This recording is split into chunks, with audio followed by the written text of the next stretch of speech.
Voilà. Bonjour, pasteur Barombala. Bonjour mon frère Laurent, un plaisir de me retrouver ici. Très bien, vous allez bien, j'espère. Tout doucement bien, Dieu fait grâce. Immense honneur pour moi aussi, parce que je vous ai dit l'autre fois, on était l'un de vos admirateurs lorsque vous nous prêchez, ça a plus de 20 ans. Heureux de vous revoir une fois de plus ici à Kinshasa, surtout d'être sur mon plateau de télévision. Un plaisir énorme de voir que le fruit de ce que nous avons planté hier est là. Très bien. Merci beaucoup. Alors, vous revenez des États-Unis, c'est bien ça? Tout à fait. Je reviens des États-Unis où j'habite depuis près de 20 ans. Oui. J'ai ma famille là-bas et l'œuvre du ministère également que je fais là-bas.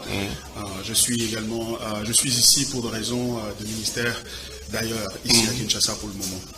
Très bien. J'espère qu'aux États-Unis, il y a une grande église au niveau des États-Unis. L'église n'est pas grande, mais l'église est présente. Oui. Elle est là, car il nous a envoyé de ne pas aller faire des grandes églises, mais faire des disciples.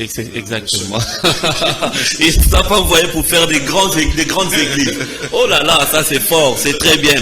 Alors, merci à vous. Nous allons parler du légalisme et ses dangers dans la vie chrétienne. Le légalisme, pasteur Barombala, c'est quoi au juste? Définissez-nous d'abord le légalisme. Merci beaucoup pour la question. Le légalisme et ses dangers dans la vie chrétienne, c'est de cela que nous sommes en train de parler depuis 2 dimanches maintenant. Le légalisme, pour le définir, c'est la conviction selon laquelle l'observance de la loi est maintenant, après la chute d'Adam et Ève, une base qui permet à Dieu de nous accepter comme étant en règle avec les exigences de sa justice. Donc, en bref, le légalisme, c'est le fait de dire j'obéis à la loi de Dieu et aux exigences de Dieu, de telle sorte que l'obéissance que je produis devienne la base sur laquelle Dieu dit tu as bien fait, entre dans mon royaume. On peut dire que le légalisme, c'est l'obéissance à Dieu. Le légalisme, ce n'est pas l'obéissance à Dieu. Le légalisme, c'est la croyance. Ou la conviction que vous avez. La foi. Que en obéissant à Dieu, je serai accepté par lui sur base de cette obéissance-là. Très bien. Oui. Alors, il y a des gens dans la Bible qui ont marché dans le légalisme.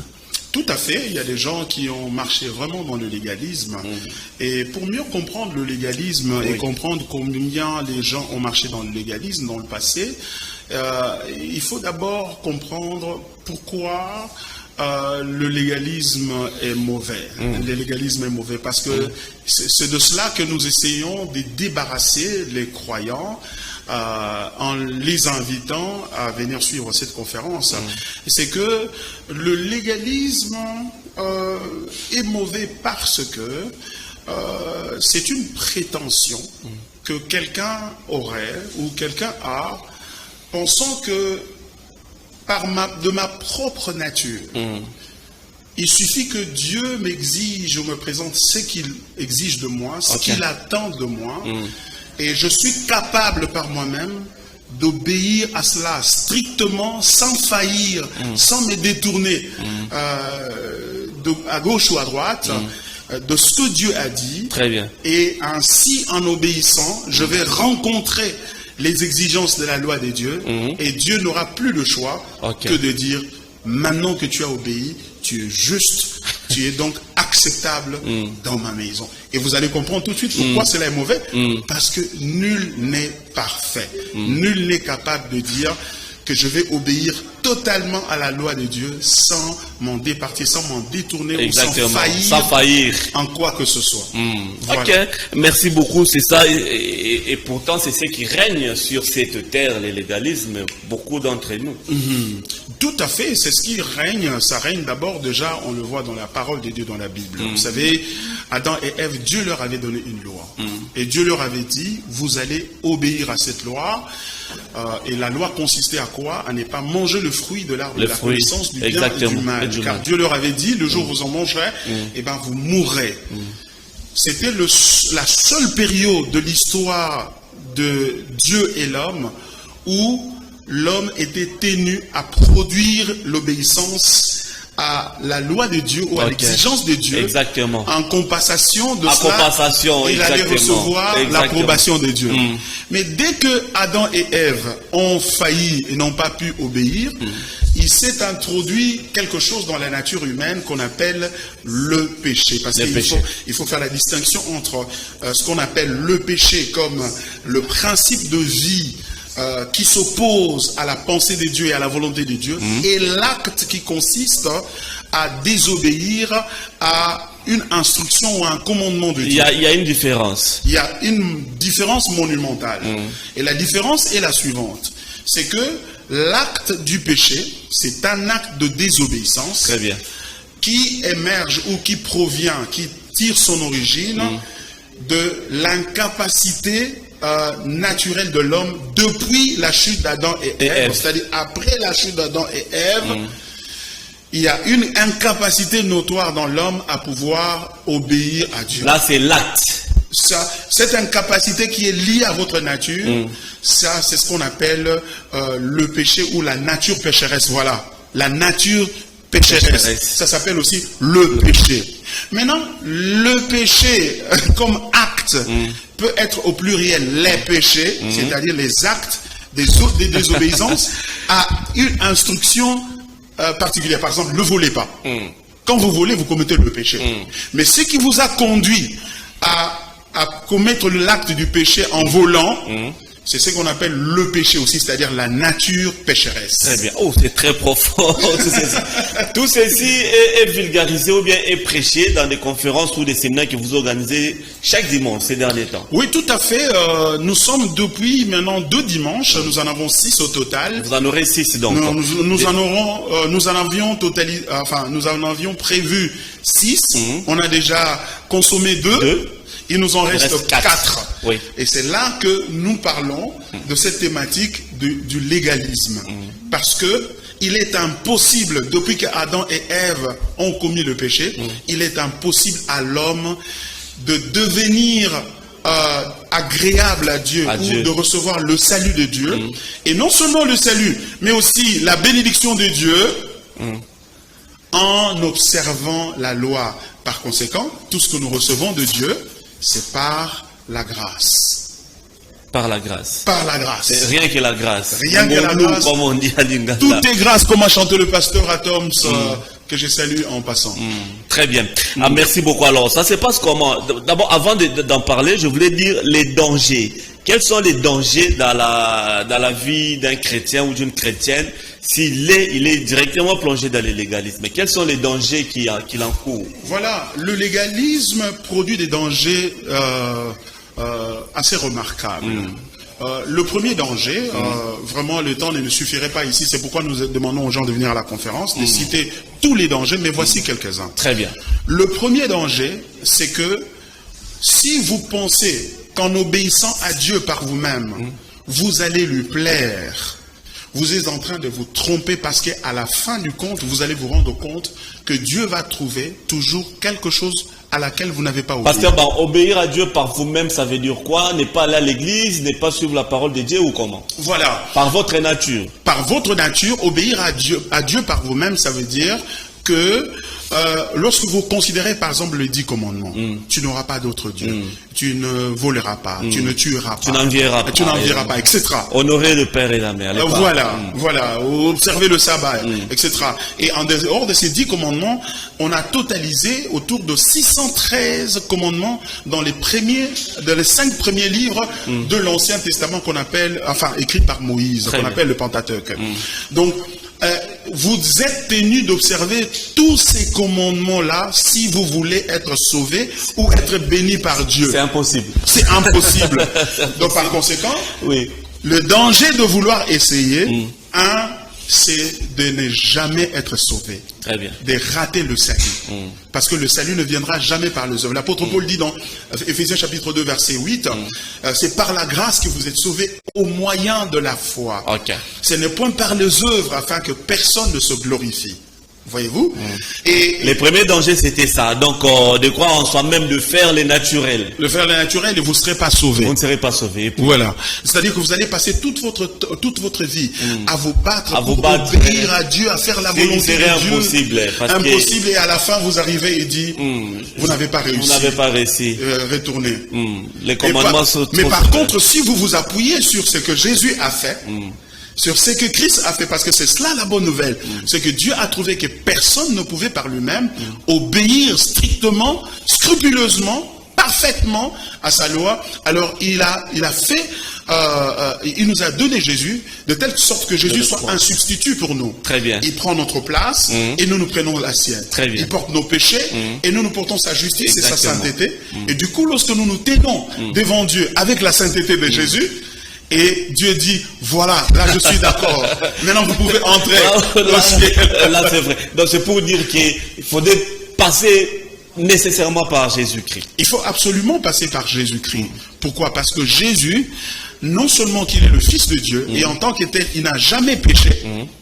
Parce que ne peut nous remplacer devant Dieu que celui qui n'a jamais péché lui-même. Très bien. Alors Jésus est le Fils de Dieu, il est Dieu, il nous remplace devant Dieu, et de deux, il a porté tous nos péchés et Dieu a accepté cela. Okay. Et puisque Dieu a accepté cela, il n'a plus de raison de nous tenir responsables de nos péchés. Très bien. C'est pourquoi, en croyant en Jésus, eh ben, nous recevons la justice de Jésus qui nous est imputée. C'est pas une justice que nous produisons, c'est une justice par remplacement. Vous prenez ma place, moi je prends la vôtre. Très bien. Donc c'est une substitution comme on peut le dire. Exactement, c'est une substitution. Ceux qui ne sont pas en Christ, ou bien ceux qui ne croient pas en Christ, qu'est-ce qui va leur arriver au travers les légalismes? C'est justement ça le danger du légalisme. Le danger du légalisme, c'est que vous refusez l'approche de substitution de Dieu. Vous refusez l'offre de Dieu, une offre généreuse. On vous dit, vous n'avez pas besoin de travailler. Si vous croyez seulement en lui, vous allez recevoir le salut. Vous vous dites, non, non, moi je crois à cet autre prophète, ou moi je crois à cet autre homme de Dieu, et bien moi je vais obéir, et à la fin, je suis sûr que je parviendrai à être accepté. Erreur monumentale et éternelle, aux conséquences éternelles. Très bien. Et quand vous êtes perdu pour toujours. C'est pourquoi nous vous invitons à venir à Christ. Vous voyez? Et ça, c'est un.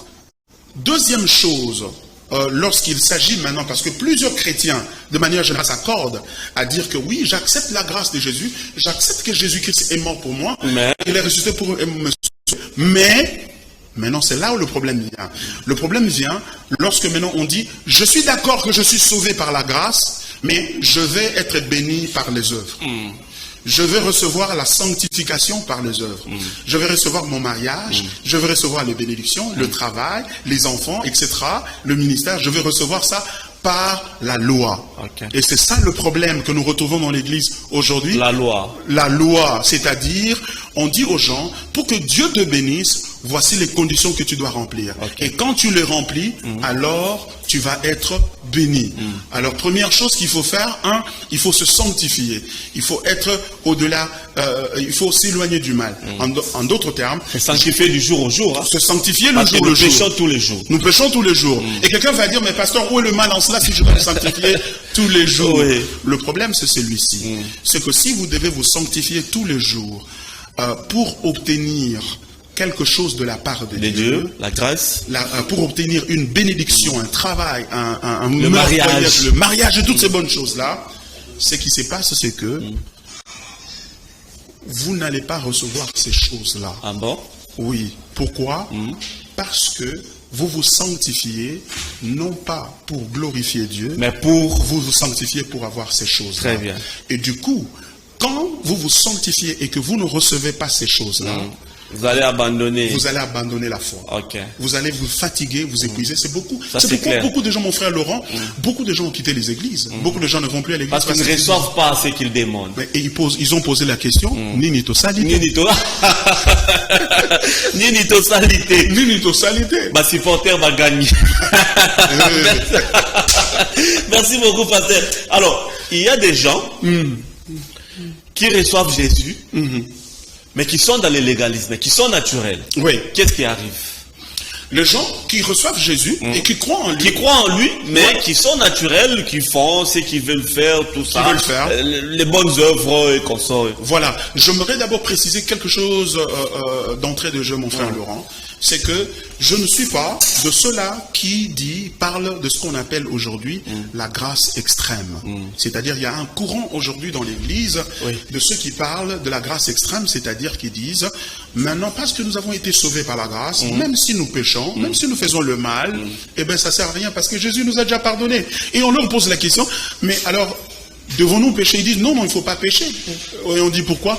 Parce que le péché peut vous rendre malade, le péché peut détruire votre réputation. D'ailleurs, le salaire du péché, c'est la mort. Le péché peut vous tuer. Oui. Ils disent ça.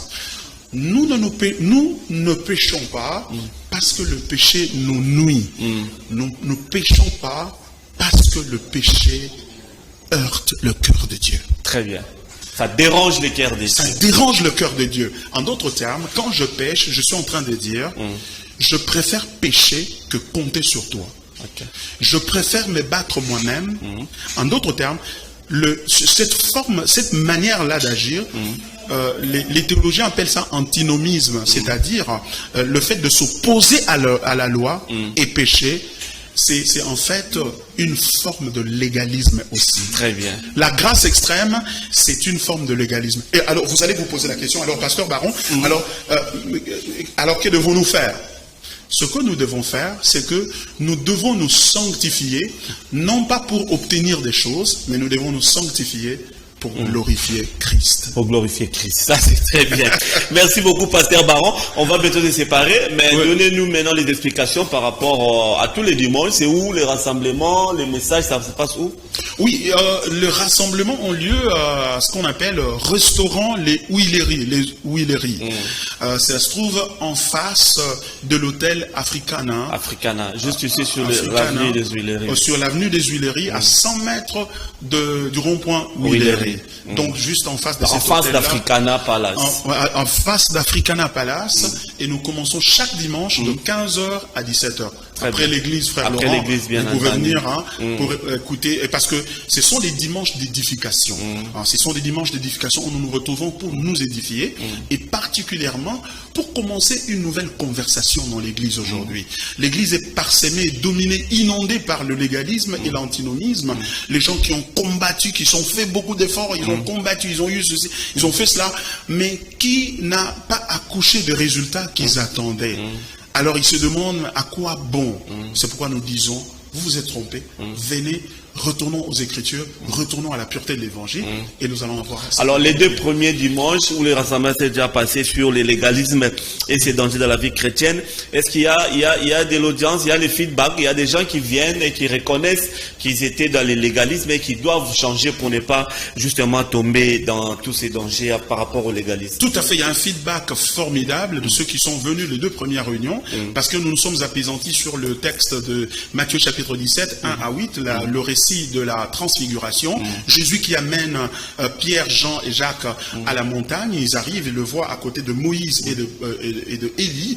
Et ben Pierre va dire, si on peut bâtir 3 tentes ici. En d'autres termes, une pour toi, une pour Moïse, une autre pour Élie.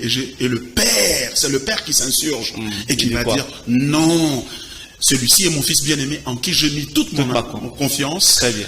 Écoute-le. Nous devons écouter Jésus. Alors, lorsque nous prenons la loi et les prophètes et nous les mettons au même pied d'égalité que Jésus-Christ, et ben, c'est ça le légalisme et c'est dangereux. Beaucoup de gens qui ont écouté ces enseignements pendant ces 2 jours ont été énormément bénis, et nous avons une vidéo sur YouTube, sur notre chaîne Gospel Influence Ministry TV. Gospel Influence Ministries Très bien. TV. Okay. Voilà. C'est là où il y a les messages qui passent. Donc, c'est dimanche déjà, à partir de 15h. À partir de 15h dans l'après-midi, donc nous serons ensemble au restaurant Les Huileries. En face d'Africana Palace. Merci beaucoup, le pasteur Baron Mbala. Je mérite s'il y a un numéro de contact, je ne sais pas, un numéro de contact. Et puis, un dernier message par rapport à tous les enfants de Dieu qui vous ont suivi et qui ont hâte d'être là les dimanches pour écouter ces beaux messages sur le légalisme qui est en train vraiment de disperser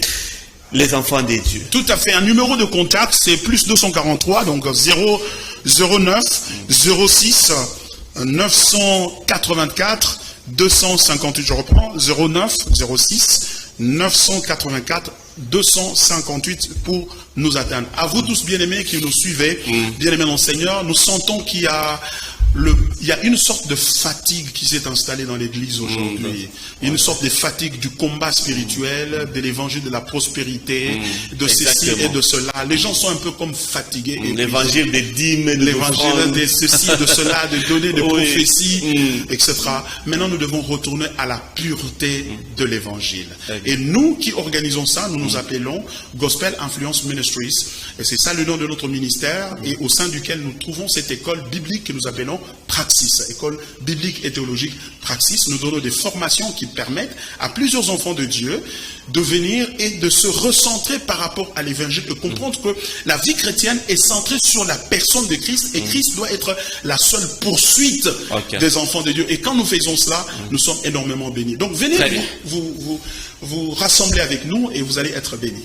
Voilà, merci beaucoup le pasteur Barombala, toujours avec ces sujets, le légalisme et ses dangers dans la vie chrétienne. Allez-y, allons-y, nous ne ferons pas déçus au travers ces messages. Merci beaucoup, pasteur Baron. J'allais dire mon pasteur, parce que tout à fait, c'est moi qui vous remercie. Vous étiez parmi les premiers pasteurs qui m'ont prêché dans la vie. Je suis très heureux de vous revoir 20 années après, ça fait du bien. C'est beau à vous voir, parce que là, vous êtes le fruit aussi de exactement. De travail je suis votre passé. Ça, c'est très que Dieu soit loué. Merci beaucoup à Canal King qui m'invite. Merci beaucoup. Merci beaucoup, pasteur Barombala, pour cette bénédiction par rapport à cette dernière tranche matinale de la semaine. Merci à vous, mesdames et messieurs, de nous avoir suivis. Le pasteur Barombala a clôturé la semaine. Le lundi, Issa Salongo sera avec vous. Moi, je vous retrouve déjà le mardi. Mais n'oubliez pas, les dimanches, votre grande émission musicale, Tranche Musique Aziki Sabango, je recevrai pour vous mon invité principal, l'artiste et musicien Miel des Sons. Que la paix du Christ règne dans nos vies. Merci beaucoup.